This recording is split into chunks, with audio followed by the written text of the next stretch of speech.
As the COVID-19 coronavirus spread across the globe in early 2020, Europe's tech ecosystem was flying high. Then came the shutdowns, and concerned startups globally were facing a black swan event.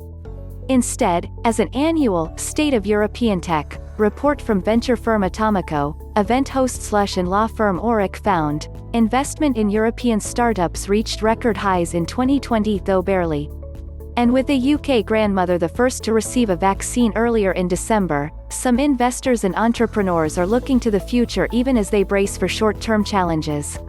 Forbes spoke to the two newcomer investors to break through onto the Midas List Europe in 2020, as well as several other notable repeat listmakers, to hear how their portfolios weathered a turbulent year, and what they expect in 2021 and beyond.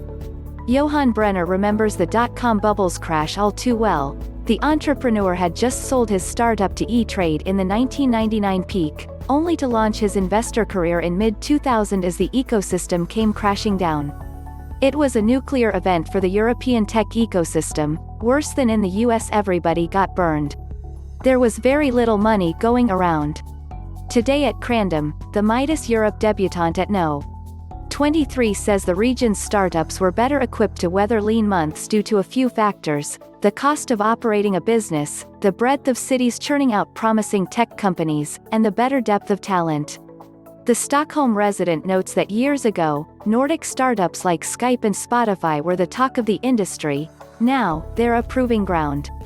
In the startups we look at across Europe, somewhere on the team there's a Spotify developer or something, Brenner says. I think on the talent side, you can satisfy yourself with what's in Europe. Pitching over Zoom in the pandemic, meanwhile, has made it easier than ever for US funds to explore Europe's startup offerings. But Brenner says in practice, that accessibility goes two ways. It's an exciting moment, because you have global access to any startup and founder team, argues Brenner. That can also be reversed.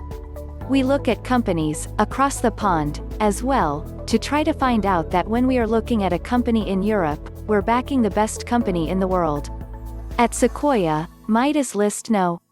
12 Luciana Lixandru says she and her new firm, which she joined from Accel earlier in 2020, are banking that soon enough, Europe's entrepreneurs will want boots on the ground, again to provide in-person advice, support and networks of qualified candidates to hire.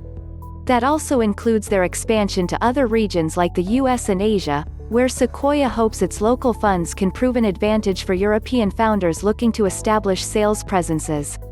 What Lixandru sees as having changed permanently during 2020 for Europe's tech scene: the return of the consumer startup.